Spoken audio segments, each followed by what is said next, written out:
মৃত্যুর যন্ত্রণা হবে, তারপরে কবরের শাস্তি হবে, তারপরে হাসরের মাঠ হবে, ফুলসিরাত হবে, আমলনামা দেওয়ার সময় হবে, শেষ জাহান্নাম পর্যন্ত শাস্তি হতেই থাকবে যদি আপনি আল্লাহর ইবাদত না করেন।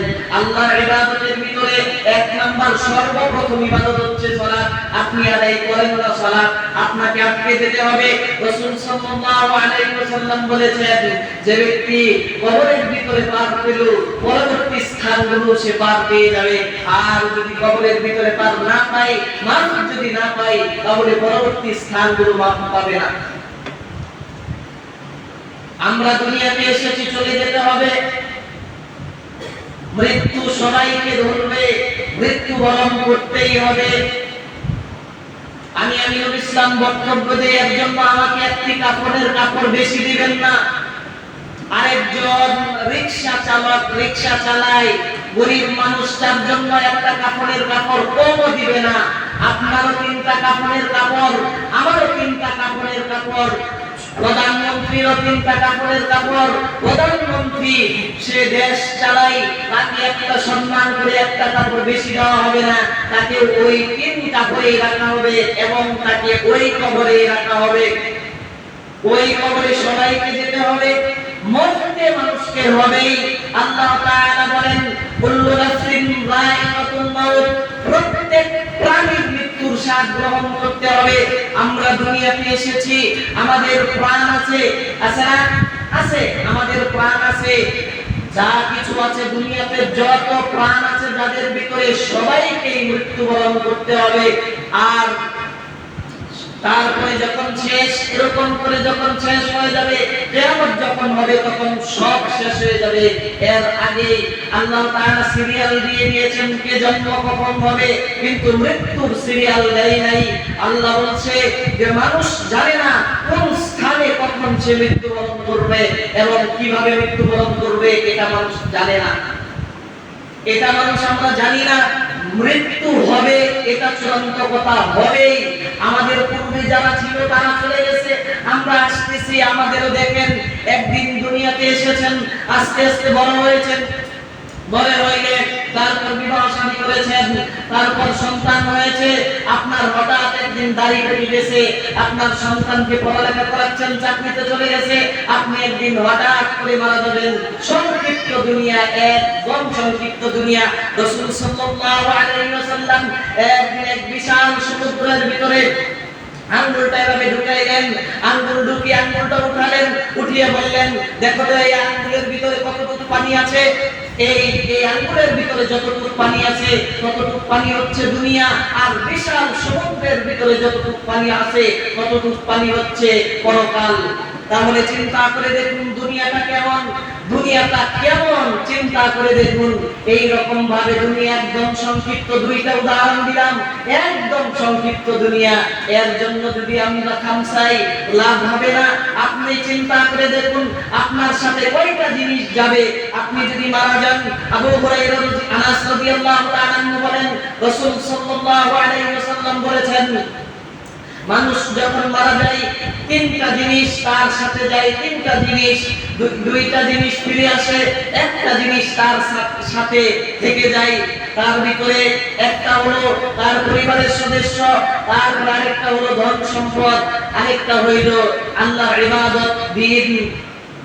আপনার আমল তখন সাথে যাবে, আমলটা থেকে যাবে, আর সবাই চলে আসবে। আপনি যেদিন মারা যাবেন, সেদিন আপনার জন্য আপনার সন্তান খুব কান্না করবে, অনেক কান্না করবেন, তারপরের দিনও করবে, তারপরের দিনও করবেন। হায়েস্ট আমি চ্যালেঞ্জ করলাম, 1 মাস পরে দেখবেন কবরের পাশ দিয়েও যাবেন আপনার সন্তান। যদি কবরের পাশ দিয়ে যায়, তাহলে আপনার সন্তান দেখবেন আপনার কবরের দিকে তাকাবেও না। আর যদি আপনার সন্তানকে আপনি সুসন্তান বানাতে পারেন, তাহলে আপনার কবরের পাশে গিয়ে কান্না করতে পারবে, হাত তুলে দোয়া করতে পারবে। আর আপনার সন্তান যদি আপনি বেনামাজি বানান, নামাজ না পড়ান, আপনি নিজেও পড়েন না, তখন আপনার সন্তানও ভালো হবে না। গাছ যদি ঠিক হয়, গাছের ফল সুন্দর হয়। গাছের নিচে যদি রস থাকে, ফল কিন্তু সুন্দর হয়। আর যদি রস না থাকে, খড়খড়া মাটি থাকে, তাহলে ফল কিন্তু হয় না। আপনি হয়ে গেছেন খড়খড়া মাটি হয়ে গেছেন। তখন আপনার কবরের পাশ দিয়ে যদি যায় তবুও খোঁজ নিবে না। আর যদি ভালো সন্তান বানাতে চান তাহলে আপনার সন্তানকে কোনদিন যখন সন্ধ্যা হবে বাড়ির বাইরে থাকতে দিবেন না। এরকম করলে আপনার সন্তানকে আপনি সুসন্তান বানাতে পারবেন। রাসূল সাল্লাল্লাহু আলাইহি ওয়াসাল্লামের কাছে এক যুবক গিয়ে জিজ্ঞেস করলেন, হে আল্লাহর রাসূল, আমার বাবা মা মারা গেছে, এখন আমি তাদের জন্য কি খেদমত করতে পারি? তখন রাসূল সাল্লাল্লাহু আলাইহি ওয়াসাল্লাম বলেন, তুমি তাদের জন্য দোয়া করো, তাদের জন্য কান্নাকাটি করো এবং দান খয়রাত করো। তাদের সাথে বন্ধুত্ব যাদের ছিল ওই বন্ধুদের সাথে ভালো ব্যবহার করো। এখন আপনার সন্তান এবং আত্মীয় সম্পর্ক বজায় রাখো, সুন্দর করে রাখো, তাদের সাথে কথা বলো। যাদের সাথে তোমার বাবা চলেছে তাদের সাথে চলো, তাদের সাথে কথা বলো। সম্পর্কটা তোমার বাবা যেরকম রেখেছে তুমিও এরকম রাখো, এরকম বলেছেন।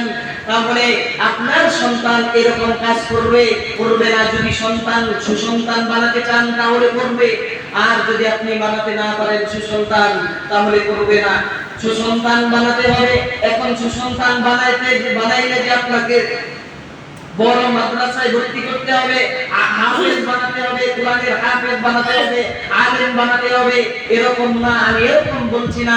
আপনার সন্তান যেখানে পৃথিবীর ভিতরে অভাব নাই, স্কুলে পড়তেছে, নামাজ পড়ে, কলেজে পড়ে 5 ওয়াক্ত নামাজ পড়ে, এরকম অভাব নাই, দাঁড়িয়ে রাখে, কলেজের ইংরেজি শিক্ষক 5 ওয়াক্ত সালাত আদায় করে, আপনি বুঝবেনই না যে এত বড় লোক। ঢাকা ময়মনসিংহ নাস্তি কলেজে চাকরি করে, ময়মনসিংহ একটা বড় কলেজ আছে, এই কলেজের ভিতরে চাকরি করে, 5 ওয়াক্ত সালাত আদায় করে। আপনি দেখলে বুঝবেন না যে সে এত বড় একজন শিক্ষক। আপনি দেখলে বুঝবেন না। একজন বলেছে তার পরিচয় দিতে গিয়ে যে সে ওই কলেজের শিক্ষক, তখন ওই ব্যক্তি বলেছে এটা আমার পরিচয় নয়, আমার পরিচয় হইল আমি মুসলমান, এটা হইল আমার পরিচয়। আমি কোথায় চাকরি করি? কলেজে চাকরি করি, বড় কলেজে চাকরি করি, বড় ধরনের শিক্ষক, এটা আমার পরিচয় না। তখন সে এটা নিষেধ করেছে। ওই রকম সন্তান বানাতে হবে যে সন্তান কবরের পাশে গিয়ে অন্তত সপ্তাহে একদিন হলেও কবরের পাশে গিয়ে কান্না করতে পারে, কান্না করবে, কান্না করে দোয়া চাইবে। ওই রকম সন্তান বানাতে হবে। মানুষ যদি মারা যায়, রাসূল সাল্লাল্লাহু আলাইহি ওয়াসাল্লাম বলেছেন 3টা আমল কবর পর্যন্ত যায় মানুষ মারা গেলে জারি থাকে। তার ভিতরে একটা হলো সুসন্তান। সুসন্তান যদি বানিয়ে যেতে পারেন তাহলে ওই সন্তানের দোয়া আপনার কবরে পৌঁছাবে। তারপরে আরেকটা হলো, মনে করেন কোন মানুষের কল নেই, আপনি কলের ব্যবস্থা করে দিলেন, সে পানি খাচ্ছে, গরিব মানুষ, কলের ব্যবস্থা করেছেন, তখন সে পানি খাচ্ছে। যতদিন পর্যন্ত এই কল থাকবে, পানি খাবে, ততদিন পর্যন্ত আপনার নেকি হবে। আপনি মসজিদ বানাইতে, মাদ্রাসা বানাইতে টাকা দান করেছেন, কিছু টাকা দান করেছেন, যতদিন পর্যন্ত ওই মাদ্রাসা থাকবে, ওই মসজিদ থাকবে, ততদিন পর্যন্ত আপনার কবরে এই সওয়াব পৌঁছাইতেই থাকবে, যাইতেই থাকবে। এর জন্য আমাদেরকে সুসন্তান বানিয়ে যেতে হবে। যদি আমরা কবরের ভিতরে গিয়ে একটু মাফ পাই, তারপরে মৃত্যু মানুষকে মরতে হবে। আল্লাহ তাআলা বলেন, আইনামা তাকুনু ইদরিকুমুল মাউত ওয়ালাউ কুনতুম ফি বুরুজিন মুশাইয়াদা। মানুষের এমন প্রত্যেকটা মানুষের মৃত্যুর স্বাদ গ্রহণ করতে হবে, এবং সে যদি এই রকম স্থানে অবস্থান করে, ওয়ালাউ কুনতুম ফি বুরুজিন মুশাইয়াদা, এই রকম স্থানে যদি অবস্থান করে, উঁচু স্থানে যদি অবস্থান করে, সেখানেও তার মৃত্যু হবে। এই মৃত্যুর জন্য একটা ঘর যদি বানাই, কাঁচ দিয়ে, চার সাইড দিয়ে কাঁচ, উপরে কাঁচ, নিচে কাঁচ, সাইডে কাঁচ, ভিতরে কোনো বাতাস যাওয়ার মতো সুযোগ নেই, একটু ছিদ্র নেই, একটা সুই ঢোকানোর মতো ছিদ্র নেই, এই রকম জায়গায় ওই স্থানে যদি অবস্থান করে, তখন তাকে ওই জায়গায় ওইভাবেই তাকে মরতে হবে। ওইভাবে আল্লাহ তাআলা তার জান কবজ করবেন। ওই ফেরেশতাকে পাঠিয়ে আল্লাহ তাআলা আয়াতে বলছেন, লিকুল্লি উম্মাতিন আজালুন ইযা জাআ আজালুহুম ফালা ইস্তাখিরুনা সাআতান ওয়া লা ইস্তাকদিমুন। আমার উম্মতের একটা নির্ধারিত সময় রয়েছে, মানুষের একটা নির্ধারিত সময় রয়েছে। এই সময় যখন চলে আসবে, তখন তারা এক মুহূর্ত এগিয়ে নিতে পারবে না এবং এক মুহূর্ত পিছিয়ে নিতে পারবে না। আল্লাহ তাআলা বলেন, মানুষ মরার জন্য একটা নির্ধারিত সময় রয়েছে, ওই সময় যদি চলে আসে তখন তারা এক মুহূর্ত আগাইতেও পারবে না, এক মুহূর্ত পিছাইতেও পারবে না। ওই সময়ে, ওই নির্দিষ্ট সময়ে তার মরণ হবে। আমরা ভাবি আজকে ঢাকা যদি না যাইতো তাহলে অ্যাক্সিডেন্ট করতো না, মারা যাইতো না। আজকে ঢাকা গেল, এর জন্যই সে অ্যাক্সিডেন্ট করেছে, মারা যেত। আল্লাহ তাআলা বলেন, যেখানে তোমার মৃত্যু হবে ওই জায়গায় আমি উসিলা সৃষ্টি করি, উসিলা সৃষ্টি করে তোমাকে ওই জায়গায় পৌঁছায় দেই, ওই উসিলায় তোমাকে মৃত্যু হয়। আল্লাহ তাআলা কোরআনে বলছেন, যদি এরকম ভাবনা আমরা ভাবি তাহলে ভুল ভাবা হবে, ভুল ধারণা হবে। আল্লাহ একটা সময় দিয়ে আমাদেরকে পাঠিয়েছেন, ওই সময়ের ভিতরে ওই জায়গায় আমাদের মৃত্যু হবে, ওইভাবে যেভাবে আল্লাহ তাআলা বলেছেন ওইভাবে। এখন মৃত্যুর যন্ত্রণা কত কঠিন, মৃত্যু কত কঠিন, এই ব্যাপারে আয়েশা রাদিয়াল্লাহু তাআলা আনহা বলেন, আমি রাসূল সাল্লাল্লাহু আলাইহি ওয়াসাল্লামের মৃত্যু দেখেছি, এত কষ্টের মৃত্যু আর কারো দেখি নাই। আয়েশা রাদিয়াল্লাহু তাআলা আনহা বলছেন যে আমি রাসূলের মৃত্যু দেখেছি, এত কষ্টের মৃত্যু আর কারো দেখি নাই। রাসূলের জীবনে আগে পরে কোনো গুনাহ ছিল না, কোনো গুনাহ ছিল না। তার যদি এত কষ্ট হয় তাহলে আল্লাহ কোরআনে বলে দিয়েছেন আপনার মৃত্যুর যন্ত্রণা হবে, রাসূলকে বলছেন আপনার মৃত্যুর যন্ত্রণা হবে এবং তাদের মৃত্যুর যন্ত্রণা হবে। রাসূলের মৃত্যুর যন্ত্রণা হবে, আমাদের মৃত্যুর যন্ত্রণা হবে, এই কথা আল্লাহ তাআলা কোরআনে বলছেন। রাসূলের যে রকম মৃত্যুর যন্ত্রণা হবে আমাদেরও এরকম হবে। রাসূলের আগে পরে কোনো গুনাহ ছিল না, তার যদি এত কষ্টকর মৃত্যু হয় তাহলে আমাদের কেমন কষ্টকর মৃত্যু হবে। যদি আপনি বেনামাজি হন, আপনার কাছে যখন জান কবজ করার জন্য আজরাইল আলাইহিস সালাতু ওয়াস সালামকে আপনার কাছে যখন উপস্থিত করা হবে, বলবে আল্লাহ যে যাও তার জান কবজ করো।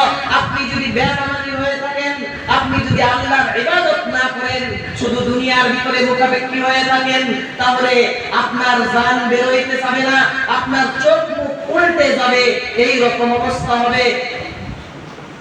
ওই ফেরেশতা তার আকৃতি হবে, পা থাকবে মাটিতে, তার মাথা থাকবে আসমান পর্যন্ত ঠেকানো থাকবে, এই রকম আকৃতি আপনার সামনে ধারণ করবে। যদি আপনি আল্লাহর ইবাদত না করেন তাহলে মৃত্যু কত কঠিন, মৃত্যুর যন্ত্রণা কত কঠিন। আপনার রূহ শরীরে পলাইতে থাকবে, পলাইতে থাকবে যে কোথায় গিয়ে লুকিয়ে যাবে, যে তার হাতে যেন না যায়, কোথায় গিয়ে লুকিয়ে যাবে, এরকম ভাবে হইতে থাকবে। তখন ওইভাবে আপনাকে রাসূল সাল্লাল্লাহু আলাইহি ওয়াসাল্লাম বলেছেন, তাজা ছাগলকে যদি সুলাই, শরীর থেকে যদি চামড়া ছিঁড়ে চামড়া যদি ছুটায় তাহলে তার কত কষ্ট হয়। এই রকম ভাবে যে নামাজ পড়ে না, যে আল্লাহর ইবাদত করে না, তার রূহ কবজ করার সময়, তার জান নেওয়ার সময় এই রকম শাস্তি হবে, এর চাইতে আরো বেশি শাস্তি হবে রাসূল বলছেন। একটু চিন্তা করে দেখুন, ছাগলকে আপনি জবাই করেন নাই, এখন যদি ছাগলের চামড়া যদি আপনি ছিঁড়েন, চামড়া যদি আলাদা করেন তাহলে আপনার কত কষ্ট হবে ছাগলের, এর চাইতে আরো বেশি কষ্ট হবে আপনি যদি নামাজ না পড়েন, আল্লাহর ইবাদত যদি আপনি না করেন, তখন আপনার মৃত্যু এর চাইতে আরো বেশি কঠিন হবে। আপনি মারা যাবেন, রাসূল সাল্লাল্লাহু আলাইহি ওয়াসাল্লাম বলেছেন যখন কাঁধে নেওয়া হবে তখন আপনি বলবেন কোথায় নিয়ে যাচ্ছ, আমাকে নিয়ে যেও না, আমাকে নিয়ে যেও না, আমাকে রেখে দাও, নিয়ে যেও না, এরকম করে চিৎকার করতে থাকবে। যে বেনামাজি আল্লাহর ইবাদত করে নাই সে এরকম করে চিৎকার করতে থাকবে, আমাকে নিয়ে যেও না, আমাকে এই কবরে রাখিও না। আর যে আল্লাহর ইবাদত করেছে মুমিন বান্দা, সে বলে আমাকে তাড়াতাড়ি কবরে রেখে আসো, আমাকে তাড়াতাড়ি দাফন করো, আমি তাড়াতাড়ি চলে যেতে চাই। আর যদি আল্লাহর ইবাদত যদি না হয়, ইবাদত যদি না করেন, আপনার অবস্থা এই রকম হবে। দুনিয়াতে এসেছেন ভেবেছেন যে আমরা খুব চলতেছি, চলবো, থাকবো অনেক দিন, চলে যেতে হবে আল্লাহর কাছে, এইটা আমাদের কোনো পুঁজি নাই, এই দিকে আমাদের কোনো খেয়াল নাই। নামাজ পড়ার জন্য ডাকতেছে মুয়াজ্জিন, খেয়াল নাই। আমরা আমাদের কাজের ভিতরে লিপ্ত আছি, সন্তান সন্ততির জন্য, তাদের কাজকর্মের জন্য লিপ্ত আছি। দেখেন আপনি এই যে এই উপার্জন করেছেন, এক ব্যক্তি তার সন্তানের জন্য খুব উপার্জন করে রেখেছে, কিন্তু সে মারা গেল, সে যে কবরে কি নিয়ে যাবে এই চিন্তা করে না। একজন মানুষ যদি মারা যায় তার সাথে কিন্তু টাকা যায় না, তার সাথে টাকা যায় না। সন্তানকে সন্তান আপনার মতোই করবে। আপনি যদি ওই রকম যেই রকম করবেন, নামাজ না পড়ে মরণের কথা স্মরণ করবেন না। মরণের কথা স্মরণ করতে হবে। রাসূল সাল্লাল্লাহু আলাইহি ওয়াসাল্লাম একদিন বসা এক ব্যক্তি আনসারী ব্যক্তি রাসূল সাল্লাল্লাহু আলাইহি ওয়াসাল্লামের কাছে আসলেন, এসে জিজ্ঞেস করেছেন, হে আল্লাহর রাসূল, সবচেয়ে উত্তম মুমিনকে? তখন রাসূল সাল্লাল্লাহু আলাইহি ওয়াসাল্লাম উত্তর দিয়ে বলেছেন, যার চরিত্র ভালো, যার চরিত্রের দিক দিয়ে ভালো, সে হচ্ছে উত্তম মুমিন। তারপরে ব্যক্তি রাসূল সাল্লাল্লাহু আলাইহি ওয়াসাল্লামকে জিজ্ঞেস করেছেন যে সবচেয়ে বুদ্ধিমান ব্যক্তিটাকে?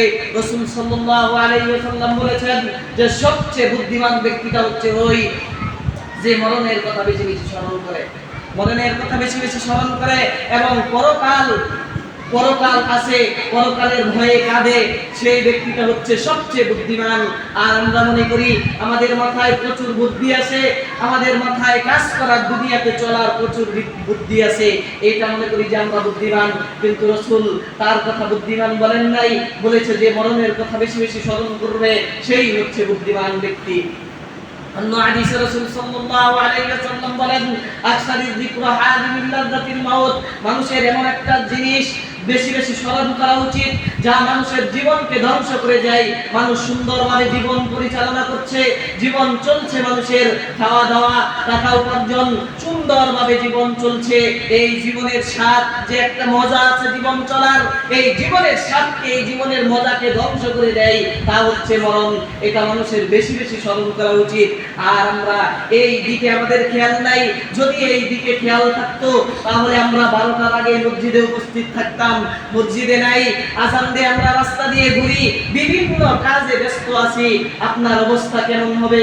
আপনি যদি এরকম কাজ করেন, আল্লাহর ইবাদত না করেন, তাহলে আপনাকে এই মৃত্যুর যন্ত্রণাতে, এটা অল্প, মৃত্যুর যন্ত্রণা যত কঠিন তার চাইতে অনেক বেশি কঠিন কবর, কবর যত কঠিন তার চাইতে অনেক বেশি কঠিন হাসরের মাঠ, হাসরের মাঠ যত কঠিন তার চাইতে অনেক অনেক বেশি কঠিন জাহান্নামের আগুন।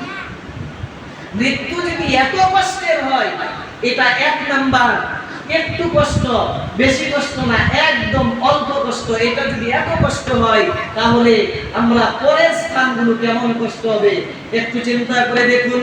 ভাই আমার, অনুরোধ করে বলি যে 5 ওয়াক্ত সালাত আদায় করেন। আপনাকে যেতে হবে পরকালে। দুনিয়াতে আমরা কি কাজের জন্য এসেছি, কেন এসেছি? আল্লাহর ইবাদত করার জন্য এসেছি।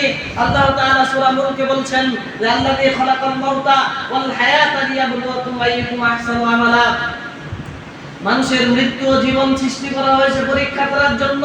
কে আমলের দিক দিয়ে সর্বোত্তম হয়, আমলের দিক দিয়ে ভালো হয়, এটা পরীক্ষা করার জন্য, এটা দেখার জন্য মানুষকে পৃথিবীতে পাঠানো হয়েছে, দুনিয়াতে আনা হয়েছে।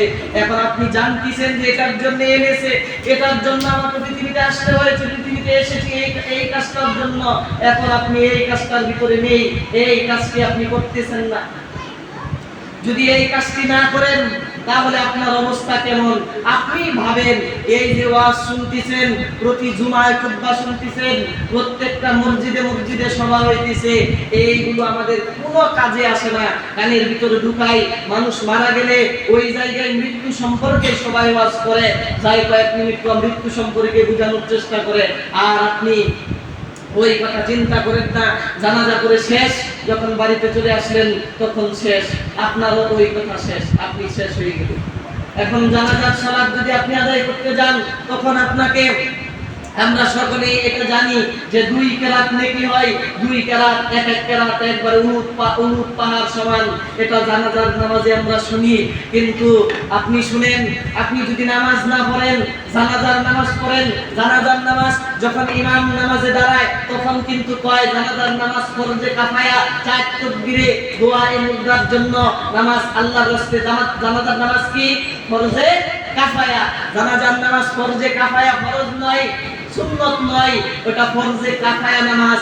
আর এই নামাজের জন্য আপনি ওই নেকি আনতে গেছেন, কিন্তু আপনি ফরজ সালাত আদায় করেন না, ওই নেকি আপনার কোনো প্রয়োজন আসবে না, ওই নেকি কোনো দাম হবে না। শুধু শুধু গেলেন জানাজায় আর আসলেন, এটুকুই, আর কিছুই না, এটুকুই, আর কিছুই না।